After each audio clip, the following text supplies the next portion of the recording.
काळी नाशिकला खड्डेमुक्त शहर म्हणून ओळखलं जायचं, मात्र अलीकडच्या काळात ही ओळख पुसली गेली आहे। संपूर्ण शहरच खड्ड्यात गेलंय आणि हेच खड्डे आता लोकांच्या जीवावर उठताना दिसतायत। पाहूया त्या संदर्भातला एक स्पेशल रिपोर्ट।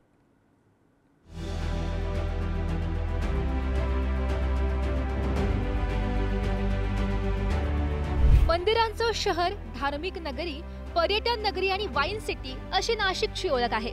राज्यभरातील लोक नाशिकमधील धार्मिक स्थळांना आणि पर्यटन स्थळांना भेट देण्यासाठी येतात।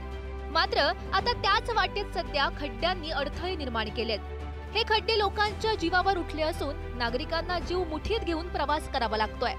रात्रीच्या अंधारात खड्ड्यातून वाट काढणं आता अवघड झालंय। त्यात जर पाऊस पडला तर साचलेल्या पाण्यामुळे खड्डेच दिसत नाहीयेत आणि दुर्घटनांना आपोआपच निमंत्रण मिळतंय। रस्त्यांची ही बिकट अवस्था वाहतूक कोंडीचं मुख्य कारण ठरतंय। त्यामुळे नाशिककर पुरते वैतागून गेलेत। आता बघा, मी सामान घेऊन चाललोय, रस्त्यामुळे मला ते सामान पण व्यवस्थित नेता येत नाहीये, तसं सामान माझं खाली पडते। गेल्या मे मध्ये हा रस्ता बनला होता, उपनगर ते द्वारका, पण त्याची अवस्था आपण आत्ता बघताय। फक्त पाणी आपल्याकडे काही एवढा जोरदार पण झाला नाहीये, पण रस्त्यांची दुरावस्था बघून इथे रोज ॲक्सिडेंट होत आहेत, रोज इथे ट्रॅफिक जाम होते ना। त्या याला लोकांना सहन करायला सगळे त्रास सहन करतायत लोक चालतायत, पण कोणी प्रशासन त्यात लक्ष घालायला तयार नाहीये। कोट्यवधी रुपये खर्चून नाशिकमधील रस्ते तयार करण्यात आले होते, मात्र सध्याची रस्त्यांची अवस्था पाहता ते कोट्यवधी रुपये पाण्यातच गेल्याचं चित्र आहे। खड्ड्यांमुळे काही नागरिकांना मणक्याचा त्रास सुरू झालाय, रुग्णालयात उपचार घेण्याची वेळ आली आहे। दुसरीकडे गर्भवती महिलांनाही रस्त्याच्या या दुरावस्थेचा सामना करावा लागतो। हल्लीच्या काळात 100 पैकी 10 गर्भवती महिलांना खड्डेमय रस्त्यांचा फटका बसल्याचं तज्ञांचं म्हणणं आहे। मुळात हे रस्ते वारंवार खराब होतातच कसे, असा सवाल नाशिककरांना सध्या पडलाय।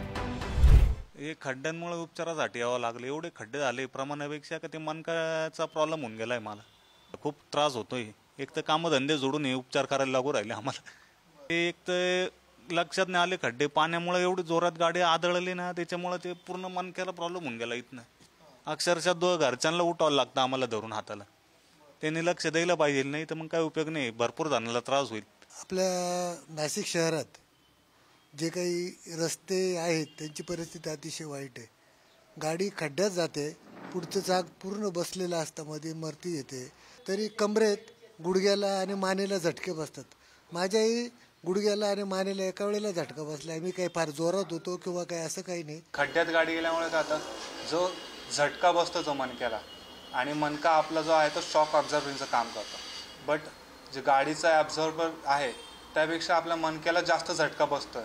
तो झटका बसल्यामुळे काय होतं की जे तो मणका त्याला सहन करू शकत नाही तो ॲब्झॉर्ब, मग ते काय होतं की त्याच्यात जे नसा असतात आपल्या त्या मणक्यामधून जातात, त्या नसा दाबल्या जातात। जोरात झटका बसला तर त्यामुळे पॅरालिसिसचा अटॅक सुद्धा येऊ शकतो। गर्भवती महिला जर त्या रस्त्याने जात असेल, बाईकवर जात असेल, तर समजा त्या खड्ड्यात पडून ती स्लिप होऊन पडली, तर अशा वेळेस समजा त्या जर पोटावर जर्क पडलेलं असतं तर अशा वेळेस कधी कधी तिला नॅचरली कळा चालू होऊ शकतात। नॅचरल प्रसूतीच्या कळा चालू होऊन ती डिलिव्हरी पण होऊ शकते। जर जास्त प्रमाणात बसला तर जी प्लासेंटा म्हणतो आम्ही, ती प्लासेंटा तो नॉर्मल जागेवरून सरकून जास्त प्रमाणात रक्तस्राव होण्याचे चान्सेस पण असू शकतात। अशा वेळेस आईलाही जीवाला धोका निर्माण होऊ शकतो। खड्ड्यात गेलं नाशिक असं म्हणायची वेळ का आली आहे, त्या आकडेवारीवर आता नजर टाकूयात। जानेवारी ते ऑगस्ट महिन्यादरम्यान तब्बल 321 अपघात घडले। राष्ट्रीय महामार्गावर 109, राज्य महामार्गावर 19, इतर रस्त्यांवर 195 अपघात घडले।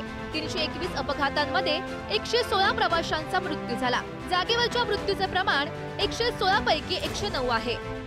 देखील कारणीभूत ठरताय, मोठ्या प्रमाणात वाहतूक देखील विस्कळीत होते आणि दुसऱ्या बाजूला नागरिकांच्या जीवाला देखील त्रास होतोय। अनेकांचे अपघात झालेले आहेत। त्यामुळे प्रशासन कधी जागं होईल आणि खड्डेमुक्त शहर अशी नाशिककरांना पुन्हा कधी ओळख मिळेल असा प्रश्न या निमित्तानं उपस्थित होतोय। व्हिडिओ जर्नलिस्ट जयेश साबळेसह मी किरण ताजने, पुढारी न्यूज, नाशिक।